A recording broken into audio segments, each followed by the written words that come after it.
There's this saying that businesses are bought and not sold. So that phrase, businesses are bought not sold, is complete garbage. Businesses which are of value are sold every single day. So I'll come back to that. The idea of being passionate is massively overrated at the beginning. The hardest part of being a CEO is that you don't know what you don't know. There's a thing that I always say, is like, you create yourself, you don't find yourself. Yeah. And I think so many people, especially in business, are like trying to Find. And then at this point I'll be ready, right? And it's interesting, right? Because having a business partner is like a marriage, right? And you don't just propose first date. When you started FanBytes, did you lead with your heart or did you lead with your head? I led with my pocket because the company got bigger and I got less passionate about the things I was doing. Welcome to The Startup Leap, the #1 podcast interviewing startup founders who have taken the leap into starting their own businesses. Here on The Startup Leap, we hear real, raw, and relatable stories of these entrepreneurs, how they've navigated taking the leap, and the decisions they've made. We're your hosts. I'm Yvonne. And I'm Maria. And this is the Startup Leap podcast. Yvonne and Maria are partners at Local Globe and OpenSeed VC, respectively. Local Globe and OpenSeed are independent of the Startup Leap podcast. Any statements made by Maria, Yvonne, or the Startup Leap guests are solely their view and are not advice. Endorsements by the Startup Leap, its guests, Maria and Yvonne. So Tim, welcome. Hello, what's up? Cool. So Tim, in the midst of being a student at university, you decided to start your business. And While other students were studying. Yes. And one of the things that you've said is you don't believe that you actually have to have a passion before you start a business, right? Oh, we're going And there. so we're going in. there. And so when you started FanBytes, did you lead with your heart or did you lead with your head? Tell us, how important was the passion behind? I led with none of them. I led with my pocket. Okay, So tell I us more. basically saw a market opportunity in the influencer world and I thought, all right, cool, we're going to capitalize on it. So I think that the idea of being passionate is massively overrated at the beginning. I became quite passionate about it, I'll say, in year 3. If I was to think about the waves of passion I had for FanBytes, it probably went no real passion, market opportunity, and then a bit of passion, and then basically like year 5, I was like less passion because the company got bigger and I got less passionate about the things I was doing. And so you wasn't driven by passion, so it was the opportunity rather that drove you. Yeah, I think the opportunity, the money that was possible, and then I think halfway through it was more like the competition. Right. So I started off by thinking, oh, this is a good way we could build a business that we could sell.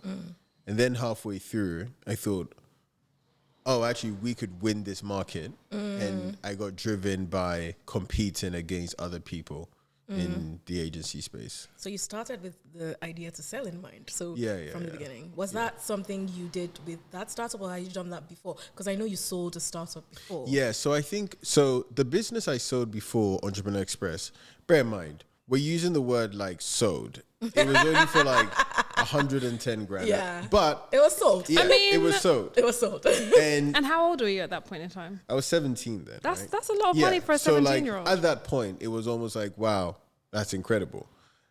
Now, did that inform the way that I thought about business in the subsequent business?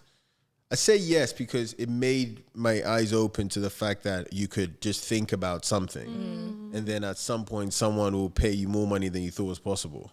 And I just thought, wow, this is an unbelievable game, right? And I think if I hadn't had that prior experience, I still would have started a business to sell, but I don't think I'd have believed in it as much. Okay, so we're gonna get back into the whole exit because I think that's like super interesting. But like, take us back earlier into your childhood, your early beginnings. What were the things that really shaped who you are as an entrepreneur? I mean, obviously, FanBytes was your third business. Yeah. Take us back to the first. You started early. You started really early. Yeah, so I started my first ever company at 14. I think that big desire was because I just wanted to do something slightly different.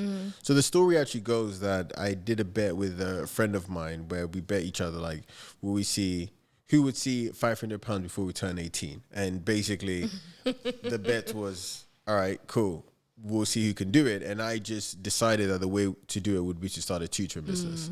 And off the back of that tutoring business, of getting 65 tutors, connecting them as the middleman. I was like, wow, this is amazing. Off the back of that spark in my head of, wow, this is something that I could just do, was what was ignited. What's really funny, actually, is I started this year, I started taking therapy. Oh, really? Yeah. And my therapist, actually, when I wrote down my bio, my therapist was like, you talk a lot about your exits being quite a defining moment for you. But I think a bigger defining moment for you was starting a company at 14. And she was right. She's always right. She was right, because what she was saying was like, that gave me that little bit of confidence to know that I could do something. And then at 17, then starting Entrepreneur Express and selling it for what really is like a very small sum, but a big sum for a 17-year-old. It just like increased the flame a little bit more. And which therefore, I think when at 21, when I started FanBytes, I just had this sense of, well, duh, this is obviously going to happen. Yeah. So the 14-year-old business was, to some degree, a lot more significant than the 27-year-old exit. It was what kickstarted, I guess, that domain. And would you say you did anything different as you kind of went through each business? Think about it. Like for the first, what did you do in the second that you definitely did in the first, and the third, second? So the tutoring business failed because basically I was the middleman connecting two people, right? People who needed tutors to people who, to the tutees, right? Tutors, tutees. And the reason why I failed was because basically, as with any physical middleman business, when I connect someone, they just go behind my back. Disintermediation. Exactly. Like there's no reason for you to come back. Especially if it's tutoring and you really like your tutor. So the big change that I did to the second business was that I became the person who owned the audience. So Entrepreneur Express was basically an online business publication, but the way that I drove traffic through was through like Facebook pages and all that stuff. But the big thing was like I owned the media rather than being the middleman. Now, I did become the middleman when I went to advertisers and I got them to basically advertise in my blog and stuff. But I got a bit more of the value. Right. And then in the third business, FanBytes, you would think it's a classic middleman business, right? Because like you're connecting brands to influencers. But having learned from the first and the second one was, how do we add more value at like as a company? So that's when we added like insights and technology and data and all that stuff, which made it seem more than just, hey, we have a bunch of emails of influencers, but actually we are a one-stop shop for the full service of you being able to run influencers. So that's basically what I learned from each stage. I mean, 14 is very young to start a business. I know you said that it was a bet with your friend, but just looking back on your childhood, were there any moments that you felt sparked that entrepreneurship spark within you? Yeah, so I think there's two big moments. The first one was being sent to Ghana before I was 6 months old. So I was born here in Hackney, but then I got sent to Ghana to live with my grandma, and I stayed there for 10 years. And I think coming back here, I had this feeling of like, who am I? And I need to give some kind of significance in my life. And so for me, doing business was a way of driving that significance. And then actually the second thing was, so Entrepreneur Express was started when I was 17, but at 17, at 16, I had just joined a sixth form, like a boarding school, private sixth form. And everyone there was insanely clever. So I'd gone from basically like a state school where I was the big dog and I was like the smartest person to then being surrounded by geniuses. And I think at that point also I had this feeling of, right, I need to prove myself in some way. Yeah, differentiate yourself. Yeah, exactly, right? Because like I can't compete with, like Luke and Francis and Sam, who are basically like, they have got 100% in further maths at 15. It's like, what do I do here?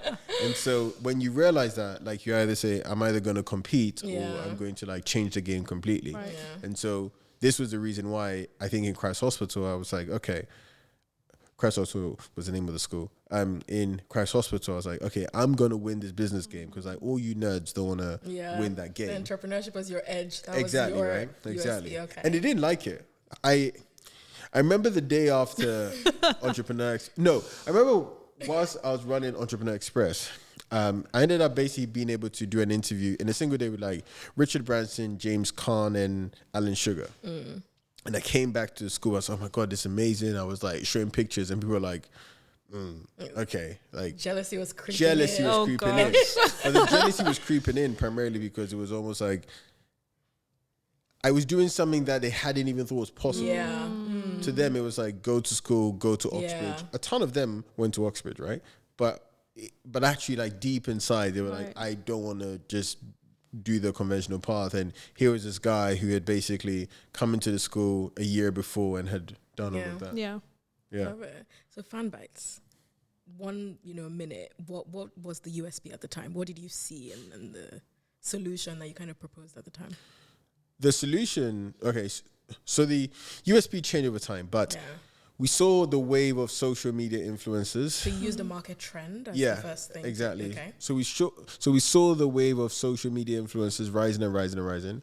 I had studied and like read enough about marketing where I realized that in any new industry, there's always like an independent wave. So there were a bunch of, when TV became very popular, all right, we now need to just have TV marketing companies. And then over time, it ends up being like a consolidation. So like a big company then owns TV and radio and PR and podcast. So my whole thing was, wow, there is a big trend going on in the world of social media influencers.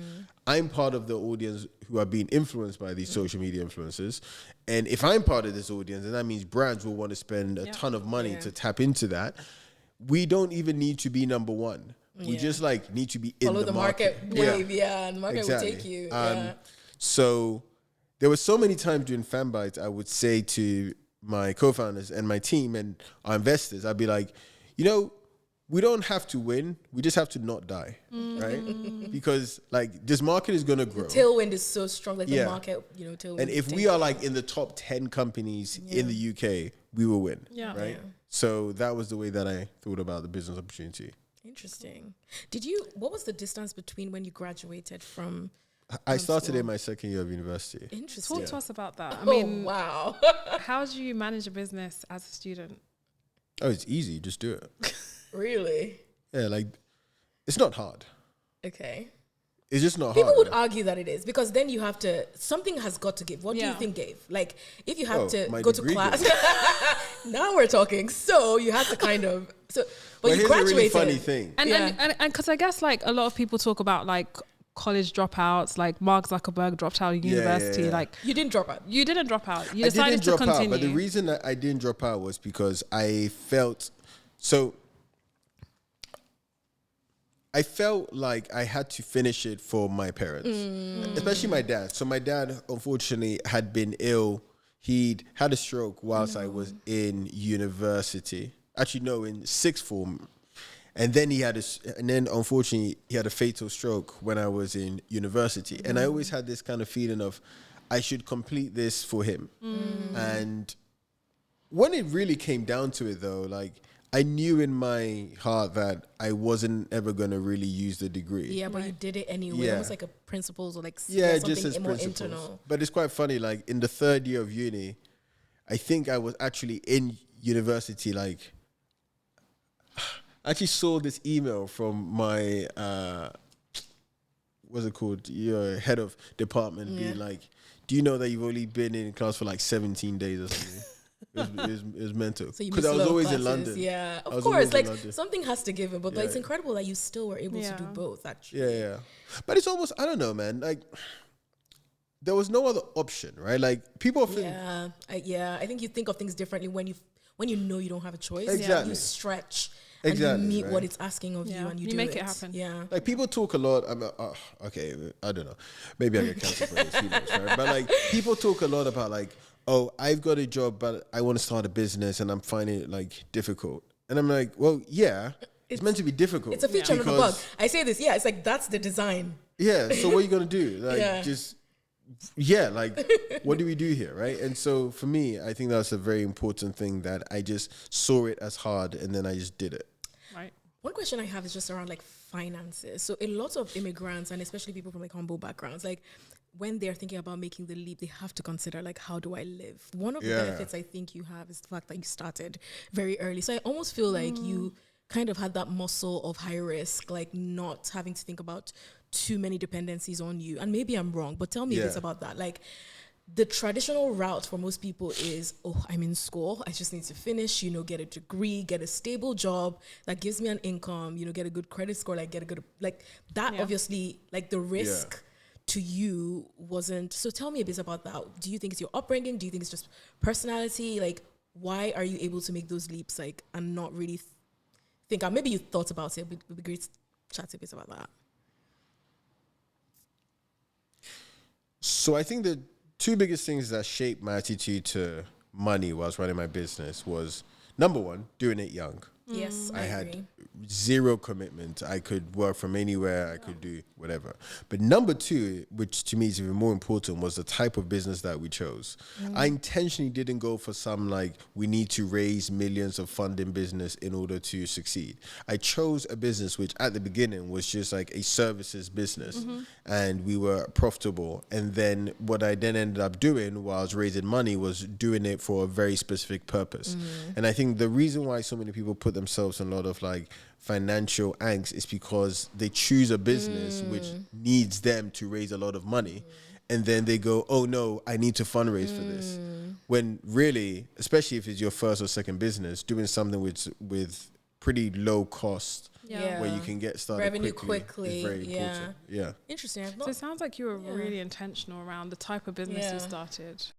Yeah, I had one goal in life in my 20s, or in my early 20s, because I'm still 20. My one main goal was like, all right, before 30, I basically want to have more money than I ever know what to do. Where did that come from? It came from being a poor kid. Like, that was it. Like growing up on Old Kent Road, I was like, you know what's so interesting, right? So I was talking to my friend about this, which was, so I grew up like 4th floor council estate on Old Kent Road, and we didn't have a lift. And I always remember certain times coming home when it was like dark outside and like running up the stairs and just saying to myself, like, I don't belong here. I don't belong here. Like just like shouting to myself, I don't belong here. I don't belong here. And so I like internalized that to myself. And I think I just gave myself a self-image of someone who this was just a pit stop. And I believed in that so much, that almost like, when we saw the business and people asked me like, did you think it would happen? I was like, well, yeah, because it's like exactly how I planned it. Like, I said, I'll do this, then I'll do this, then I'll do this, then I'll do this. And then I did it, right? But I think that came because, like, as a kid, I just had this, like, very big sense of self-belief, which came from not having much and thinking I was designed to do something different. So that probably is where it came from. And to be honest, I think a lot of people have that. Yeah. But they feel like they need to be special in order to have that. So I get this a lot from people who say, follow me on social. They might say something like, oh, that's good for you because you had this. And I go, I had what? Exactly. And then they go like, oh, because, you discovered social media early. Okay. But like, you could have also discovered social media early. And like, so it's like people believe they need to have something special, but it's like there. And it's like self, you create it. Yeah. You create yourself, right? There's a thing that I always say, is like, you create yourself, you don't find yourself. And I think so many people, especially in business, are like trying to find. Like, and then at this point I'll be ready. Yeah, and right? like you're never. And it never comes, right? You have to almost like they postpone themselves. They postpone themselves. Like, don't postpone yourself. Because if you postpone yourself, you keep postponing, then you be like, I don't know, 70 and be like, okay, and then I'm going to feel ready. And it's like, nah. Yeah. It's so, did you ever feel peer pressure? Like, because I'm just thinking, really, like you're, it's almost like you're living a life that's not the traditional, like 18-year-old. So you probably had friends, they look like they were doing well. Like, did you ever at some point, especially when it wasn't yet glamorous, like FanBytes at 21, being a CEO at 21, like, having to think about payroll at 21. So I felt peer pressure for 1 week. Really? 1 week. What week was that? It was actually, Spring Week. What? Okay. Like for people who don't know, so Spring Week is when in universities, like the banks and all those guys come in and like, you know, you can work for us, etc. Yeah. I felt peer pressure because actually quite a few of my friends, they were like, oh yeah, I've got this one in Goldman, I've got this in exactly. right? But then I was like, I don't want that. But I did feel a peer pressure, which was this sense of, well, they're doing it, they seem happy doing it. And I'm like, and I want that happiness that comes from that. And then I was like, I just don't want that. And that exercise of like, what do I want is a useful mental exercise. I love to that. help you to make these decisions. And the truth I actually believe is that you know what you want. It starts from what you don't want, actually. Yeah. Ironically, sometimes you do it by elimination. You're like, that doesn't sound good. I have a similar experience where like I was in consulting and I would look at the partners and I'll be like, I don't want that. No. It's great for them, but I'm just like, and everyone's like, oh, that you're doing so. I'm just like, no. So I feel like there's something in you that actually knows what you want sometimes more than you realize. Yeah. That's a very good way of thinking about it, which is almost negative goals, right? Which exactly. It's like, if you don't want to do what that, don't I want? Eliminate. Because that's what you said with Goldman Sachs. You're like, oh, for a little bit there, you're like, I wanted that. Yeah. Like, actually, no, I don't. Yeah. One of the things that influenced me was I got fired from my first ever job because I outsourced it.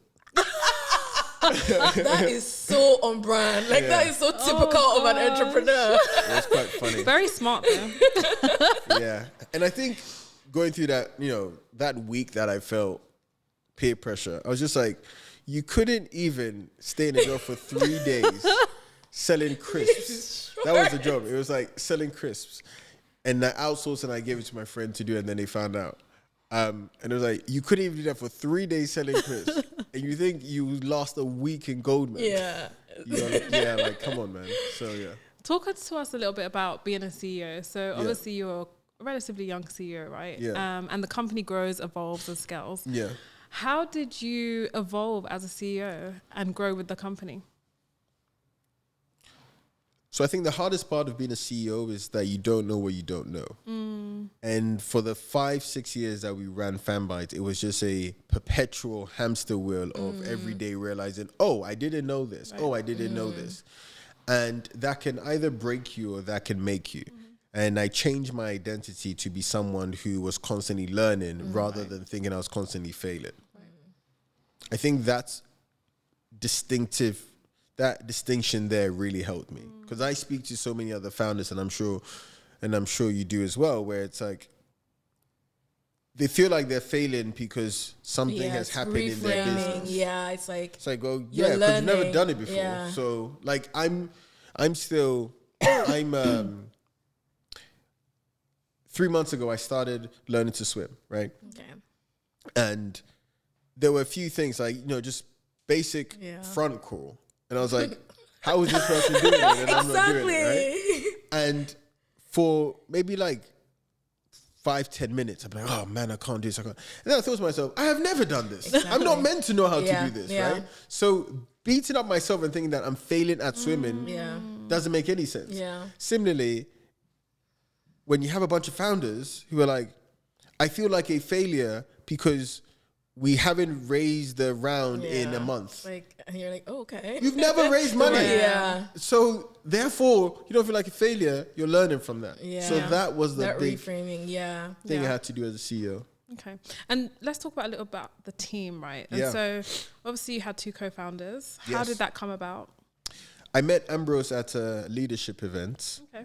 It was actually by the Powerless Foundation. Oh yeah. Yeah. Veronica and Ken, what's his name? Ken Olisa. I met them at at a leadership event. We were just sitting next to each other randomly, and Ken has this, and we tell this story a lot. Ken basically said, you know, you could be sitting next to your business partner, look to your left, look to your right, and Ambrose tells literal. Me this, and Ambrose tells me this story a lot, and I think it's categorically true, which was like, he looked at me and he was like, no way is this guy going to co-founder. Because I think like everyone had come in like suits and stuff, and I'd come in just like a t-shirt and some blue trousers, you know. And he said, being a bit of rebel. And he said, yeah, there's no way. Then we made friends. We bonded over books. We bonded over a whole range of things. A lot of like personal stuff as well, like both from Ghana, et cetera, et cetera. Mitchell I met because I asked my friend, I was like, who is the best technical person that you know? Because basically I kind of realized FanBytes, if we wanted it to be like the type of exit that we wanted, it would have to not be something that we valued based on EBIT. Right. And so we'd have to layer technology on top of it so that we can tell like a value. revenue. How far into the journey did you come to that realization? I finished reading a book called Built to Sell in my second year. In uni? Or second year in FanBytes. I'm actually trying to think No. So, fun story. This is a very good story for your audience. So, when FanBytes started, we thought it'd be like a SaaS business. We thought it'd be pure SaaS. Okay. Right? Because we saw, again, the wave of social media influencers. Yeah. And we're like, oh, well, we're going to build a SaaS tool for brands to be able to tap into it, right? And also, SaaS, right? You know, get the multiples high. And then the government reached out to us to do a minimum wage campaign. And they said, we'll pay you, I think it was like 100 grand or something. Yeah. But we want you to manage the whole thing. So, man, like we can't say no to 100 grand. We'll do it. It's like, guys, we are an agency. I love the flexibility though. It's like going where the customer is. Like, there's that element of what you want to build, but then there's an opportunity. How do you kind of leverage that? And we're also like, so, because we done like previous campaigns, like £300 campaigns here, etc. But they weren't ever like significant. They were all like, use our software, and then like really way in the back doing the work. Right? So that pivot then to kind of being an agency, I was like, we still need to get the revenue story. So let's use tech to help us to scale.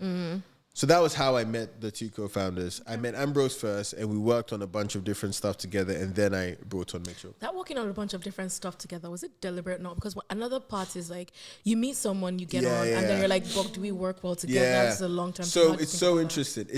That's an excellent question. Because actually it was accidental, but now for any business I do, I'm like intentional. Like we have to work on something else together. We have to. And it's interesting, right? Because since we sold the business, there's been a few times where I've like wanted to start something with someone. And then I've had to check myself and say, you know what, let's work on something small. And in working on that something small, I realized I don't want to work with you. Right? And I think that's very, very important, right? Because I'm sure you've heard of this whole thing about how like having a business partner is like a marriage, right?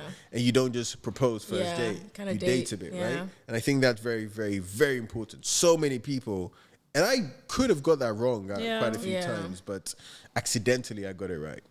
On the conversation of people, so when you started at FanBytes, was the three of you, then obviously you grew the business and hired about 80 people by the time. 80 people.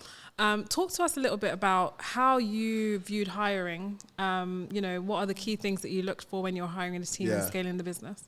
As it's one of the hardest things when building a company, right? Also, you haven't hired at that scale before, I imagine.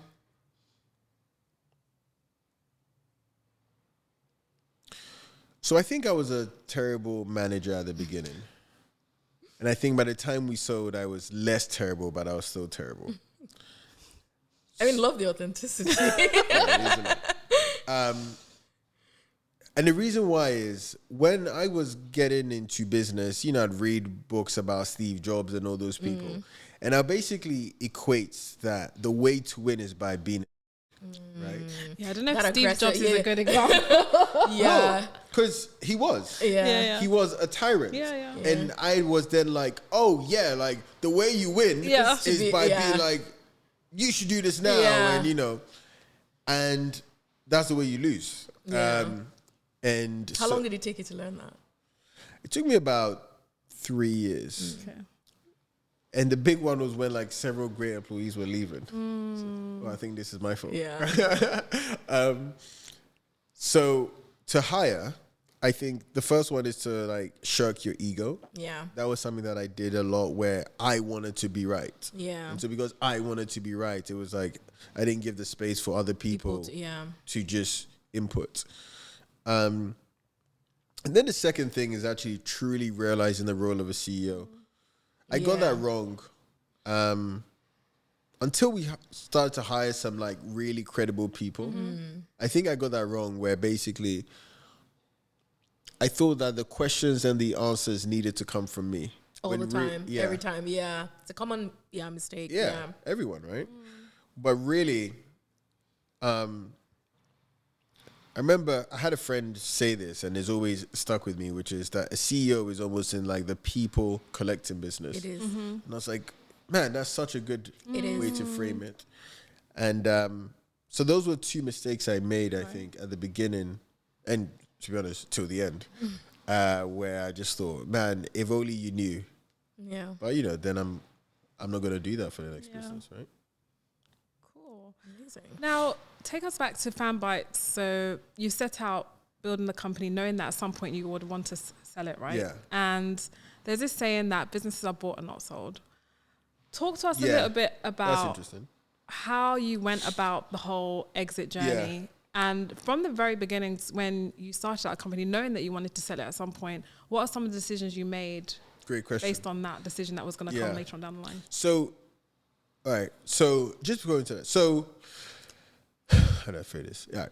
So that phrase, businesses are bought, not sold, is complete garbage. Because businesses are sold every single day. And it's businesses which are of value are sold every single day. So I'll come back to that. So what were some of the steps that we did to increase us being able to sell? Number one, we didn't raise a lot of money. In all, we raised 2 million. We had the opportunity to raise 10 million, and I said no.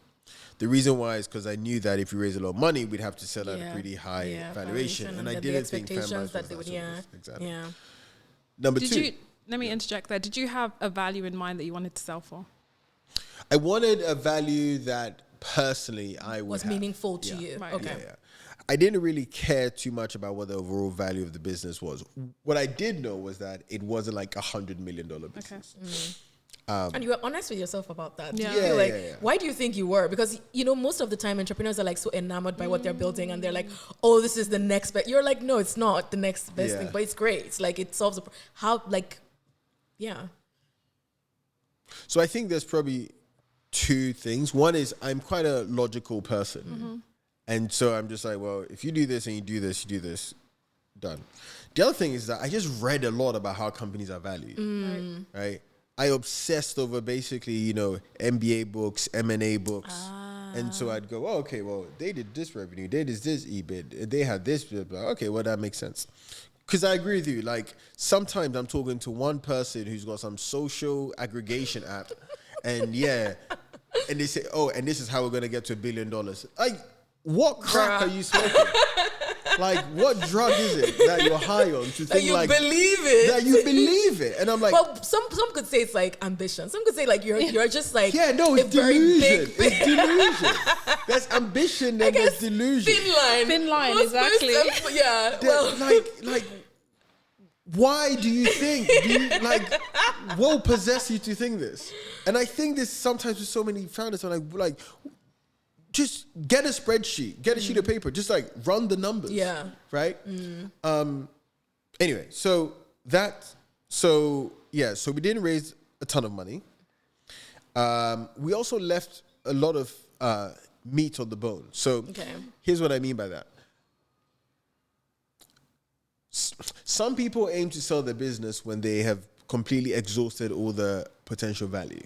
I see. Whereas in FanBytes' case, I was like, okay, well, we're making tens of millions in revenue, and we have 40% of our revenue coming from the US.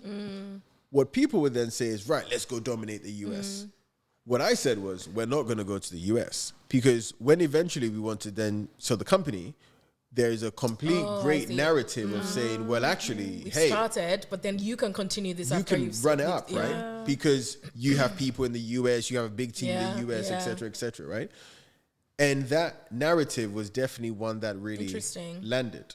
And so often when I'm speaking to founders or just friends and they're running their companies and they're like, okay, so this is how we're going to exit, et cetera. I say, all right, so let's create a chart and let's say like, this is the peak. This is world domination. What does this bit look like? Yeah. For those who aren't listening, basically I've pointed up and I've pointed down. But like, what is 70% of like, world domination 60, look like, what does that look like? Yeah. Yeah. And let that be your goal. Yeah. Because then You don't want to sell at the peak, right? it makes no Then sense. the value is in Yeah. there. It's so funny. Also, I almost feel like sometimes you actually don't know the potential of a business because the market evolves as you go. You literally can't predict. I don't think Facebook News is going to be what it Yeah. is. Like, you have the instinct and you have some kind of short term or long term, but it's not really what it will become. So yeah, that's super interesting. Here's a really interesting insight. By the time we sold the business, I think the biggest ever deal we'd done was like $500,000, right? I caught up with some of the people who still work there now. Brain Labs, the company that bought FanBytes, through FanBytes have done £6 million deals. Like 6 individual deals, which are worth £1 million. Yeah. We didn't even get anywhere close to that. But the reason why is exactly as you said, just like, we just didn't understand how to get like £1 million deal, right? And then you have Brain Labs, a 900-person company who Brain is Labs used acquired. to... Why do you think they did? Like, what was the core strategic reason they did? So in the exits, we had 4 companies put in... Well, so we had 3 companies. Actually, this would be super interesting for your listeners. So... Do you want us to go through like the process from exits or Absolutely. like from the start? Okay, so right, so we started off by I kept getting emails from people who were interested in integration, right? Okay. And at any point that basically means, yo, let's buy you.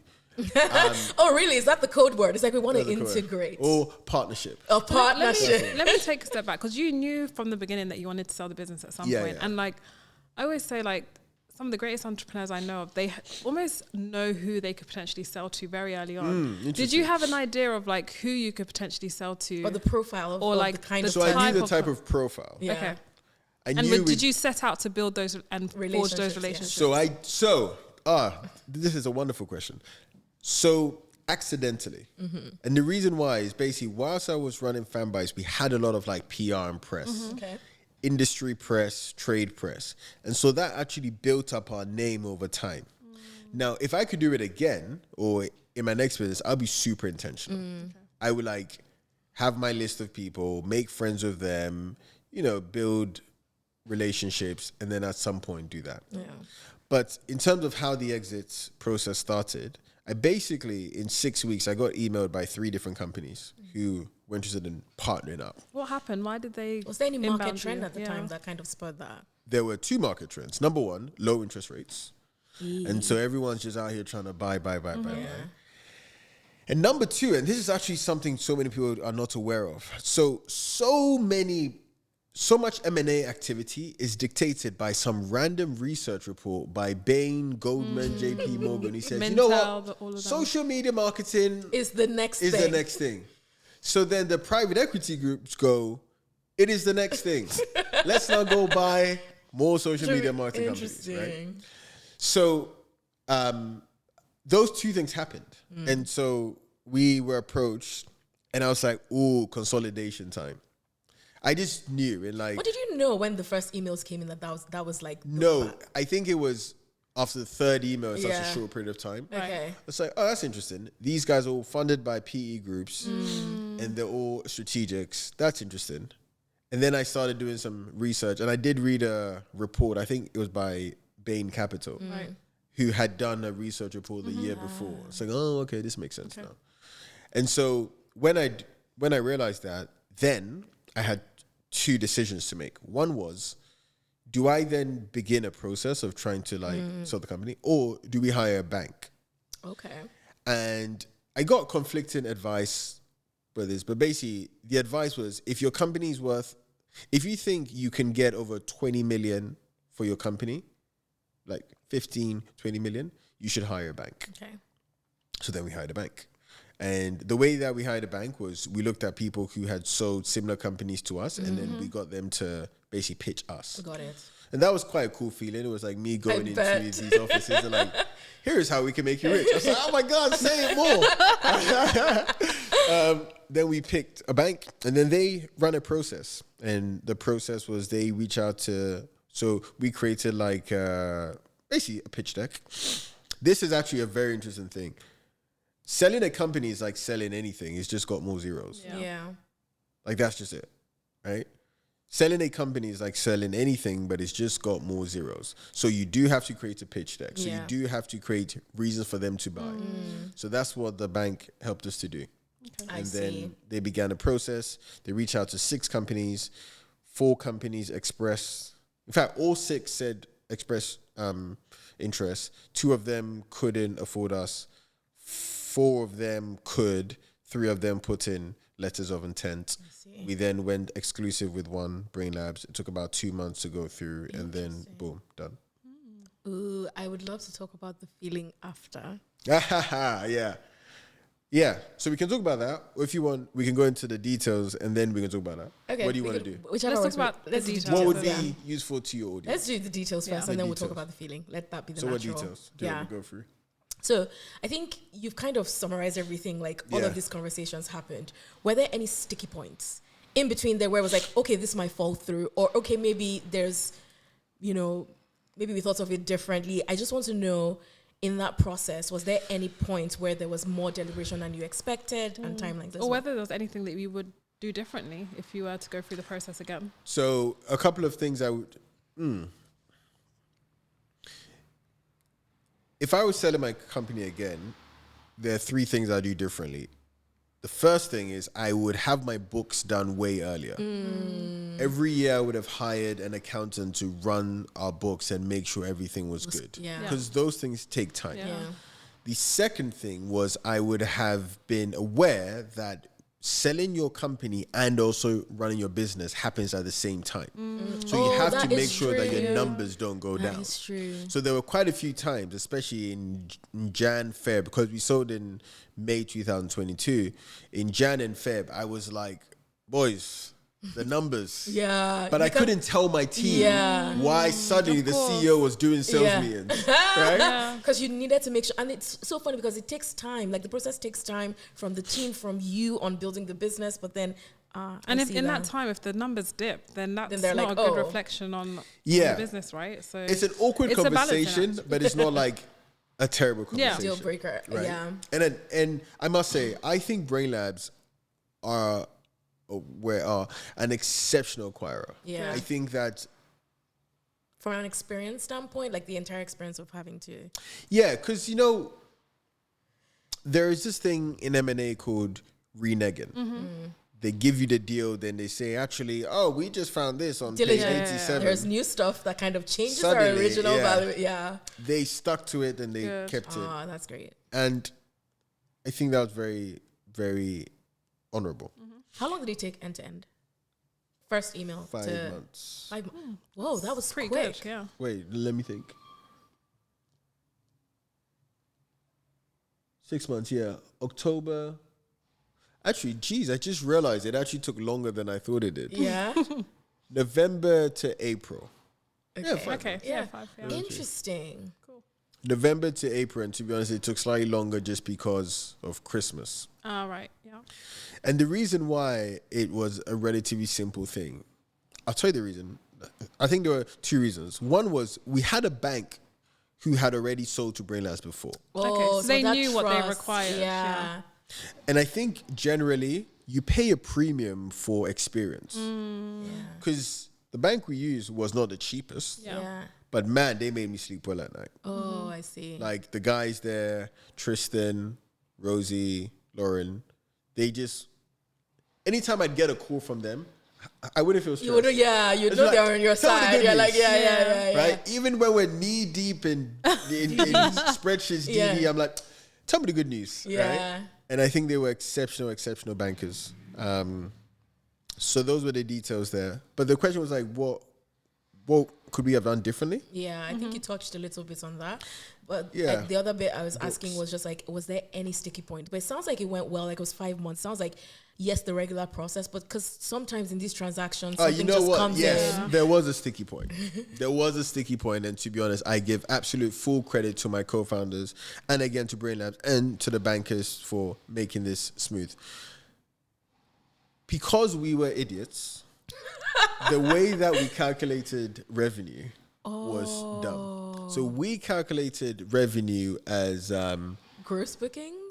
like cash revenue. So if somebody booked a campaign now, even if it was going to launch in 6 months, You would realize They that. would realize it. Okay. So accruals, yeah. And then someone told us about accrual. Yeah. We're like, what is that? And what is this new word you're giving us?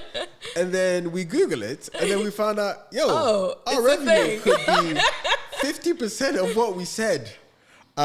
Did you have a finance manager? How do you think you could have done that differently? Having an experienced finance director. Yeah. But did you not have someone? So we had a finance manager, but really they worked under Ambrose. Okay. Yeah. And Ambrose is like insanely smart, insanely clever, but Ambrose is not a finance Yeah, director. no, Yeah. absolutely. Yeah. So suddenly, when you're saying like cash accounting versus accrual accounting, and I remember getting this call.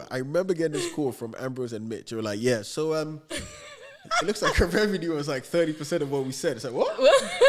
And that was really funny. Interesting. That was really funny, actually. So the advice Was that a to moment of readers- panic? because the bank that we used was not panicking, I didn't You panic. okay. Yeah. I also think Ambrose and Mitch did an exceptional job of like removing it from me. Because I think after the fact, they were like, Yeah. we were panicking. Yeah. But I was just like, Yeah. I was like, guys, you take care of the spreadsheet stuff. I will make sure that the sales of the business are still doing this thing. Yeah. Right? And I would be the guy who would kind of paint the picture and really Yeah. help with all that stuff. Yeah. You do the numbers. Yeah. And that really, really helped. So that was probably the like hairiest moment, I'd say. Interesting. Yeah. So the big advice to people is like make sure that give yourself an annual audit. Like really give yourself an annual audit. Yeah.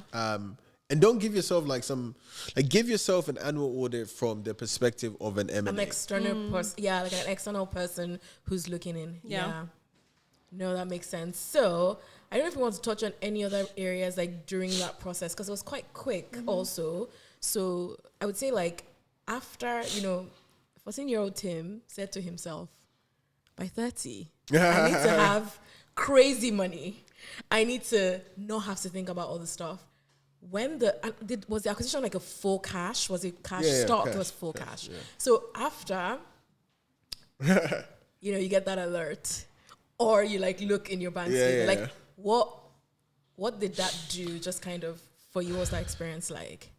So I actually think there are two stories to tell here. The first one is during the process, I documented a lot. Oh, really? And I think it was probably the most impactful thing I did. Like you just wrote or like journals, like I sent voice memos. Okay. I sent voice memos to myself, and it's so interesting, like to relive some of those experiences. One time you're like, this is amazing, and then you're like, oh, this is taking so long, and you end up just being able to relive that.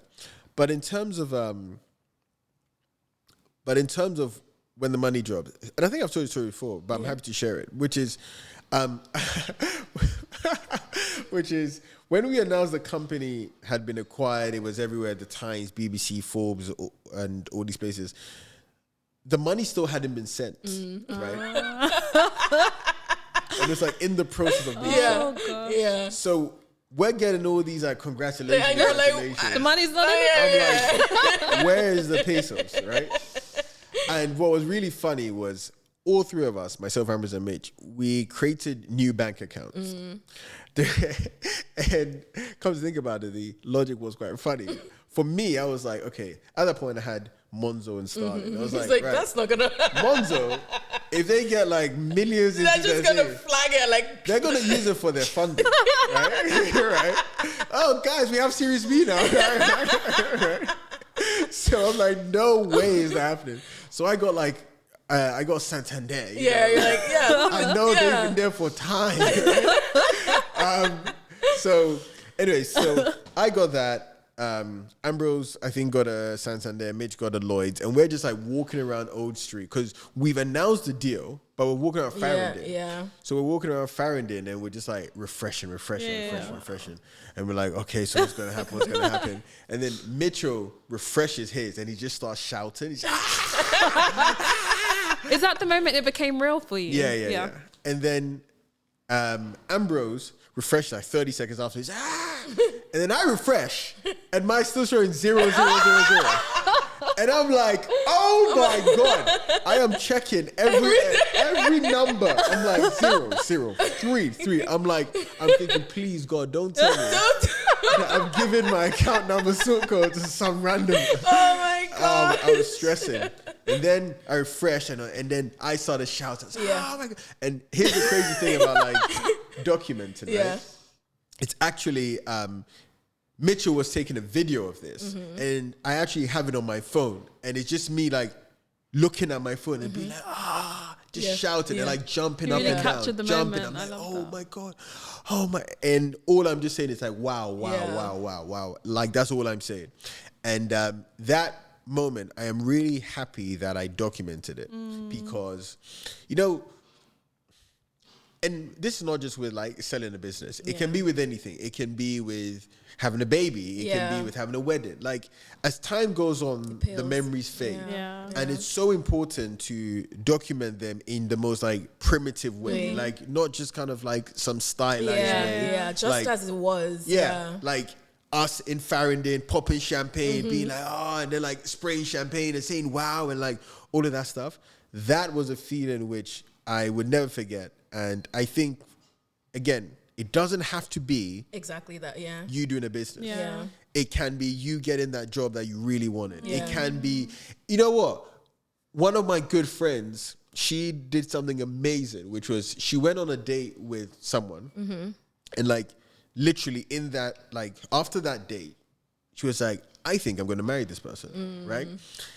She did a video of herself just being like, oh my God, he's so amazing, oh my God, blah, blah. And then at her wedding. That was so cute. I was like, it was so cute if they ended up married. Like, that is and then at her wedding, they played it. And I cried. Yeah. Because I was just like. Yeah. What are the odds of that? Those moments, you know, you could record many, definitely. But at least if that one. At least that one, right? No, but I agree. I think it's beautiful. Yeah, so for me, that was how it felt. And I think the other thing that's very interesting is what I call like the 4 stages of exits, right? So when you sell a company, or at least for me, I think I went through basically 4 emotional stages. The first stage was like, what? Elation. Like, this is mental. Like, this is mad. Like me from like Old Kent Road. And then there was a bit of it, which was like, of course, me from Old Kent Road. Right? Okay. And then the second bit was like when your world has changed, but like the outside world hasn't changed. Yeah. So I remember like 2 weeks afterwards, I went to Sainsbury's and I was expecting like a choir. I'm like, yo, the boy is here. He's arrived. Like, he's arrived. And Where's everyone my is throne? just like, sorry, I just roll want to out pick the red bananas. carpet. Exactly. And they're buying freaking avocados. I'm like, what are you doing, mate? Right? But that's so interesting because it's one of those things. I hear this from a lot of sports people as well. It's like after they won something incredible. Even like actors and actresses, especially the Emmy. Like once you get the gold, like after you're just like, and then you're like, the world is the same. Yeah. You know, I've lived all my life for this. And the world is the same. And then the third one is actually where you basically have to like, this is going to sound weird, but it's basically you have to readjust to your new level of wealth. Yeah. And so what I mean by that is like, it took me an extremely long time. This is going to sound like rich people problems, but it's not meant to be. But it took me an extremely long time to basically adjust my mindset to like having money. So like, I remember we took a flight to Bali afterwards. And it took me like a month of agonizing to be like, okay, are we flying business or economy? And I got my spreadsheet out. I was like, okay, so if you do this, but I still have this money, so that's okay. But then like proper agonizing over it. And I think as with anyone, you have to readjust your self-image. Yeah, it's like in the grand scheme of things, it's that the thing that, yeah. And then the fourth one is actually going, okay, this is who I am now. Yeah. Now, how do I act in the world? How do I behave in the world, right? Which can mean very simply that your approach to money, to friendships is also quite different, where you don't see yourself just like so much as a transaction. Yeah. Because I think that was a big thing where you're just like, oh yeah, like, do you guys want to come to my dinner? I'll pay for it. Oh, I'll do this. And you only see this like an ATM. Yeah. Right? And you have to almost be like, well, who am I independent of the money? Of this. And so those were the 4 stages. Did you get wealth managers starting to sell? Oh, mate. Sharks. Absolute sharks. Like, you didn't know me before, but now. What I would say though, again, yes, I did, and I didn't really go with any of them. But it does feel nice. Yeah, I bet. Nice. They're like, oh, you know, Tim, you're one of our value people. Oh, now value? Yeah. Interesting. Interesting. So how much did it sell for? How much you get? Oh, that is not a number that I make publicly. But what we say is it was tens of millions. Okay. It was less than 100 and more than 10. Okay. Ooh, wow. That's not giving it. That's like a wide range. But we'll take it. Yes, we'll take it. But I'll tell you actually the reason why, very quickly, because I know you just said rapper. But I'll tell you the reason why often people don't disclose numbers publicly. Okay, tell us. And often people are like, well, why not? The reason why is this. Often, if a company is buying you, they're not just buying you. They're buying a bunch of other companies. Yeah. And so what can happen is if you say your value out, or you say your multiples out or something like that, what can happen is any future any future companies they want to buy, they just can be like, use that as an anchor. You bought this for this, and like we're bigger than them, or we have a bigger team than them, or just like some absolute crap. Okay. So often that's the reason why you're not asked to make public, because like you're actually impeding the future growth of your buyer, and unless you hate your buyer, why would you there's no reason to do that. Yeah. Cool. Thank you so much, Tim. Honestly, really appreciate you coming here, sharing your authentic story with us today. Thank you. Yeah. We're good. So I think what would be lovely, we end with all our guests with this. It's 2 questions. Yeah. So the first, there's a time machine involved. So now Tim is going back to the beginning of FanBytes. Okay. You've got 1 minute. The machine opens. You see Tim. Probably at that point, just when he's making that decision, what do you tell him? 1 minute. Don't let your ego get in the way. Make sure that you hire more experienced people as soon as you can, and also take bigger risks.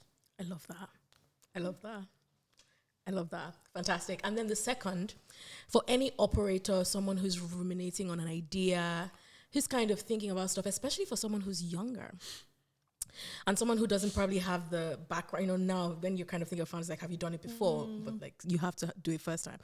What will you tell them? Start very small and have relatively small goals. Okay. I love that. Why did you say that? Small goals are more achievable, and I would much rather hit certain goals, build enough evidence that I'm the sort of person that can hit those goals, and then over time make those goals bigger. Yeah. Fantastic.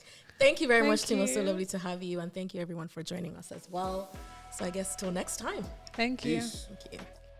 Thank you for tuning in to another episode of the Startup Leap, TSL for short.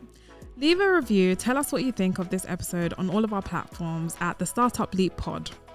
Do you have a question? Ask us and we'll ask our guests. Go to thestartupleap.io. See you next time.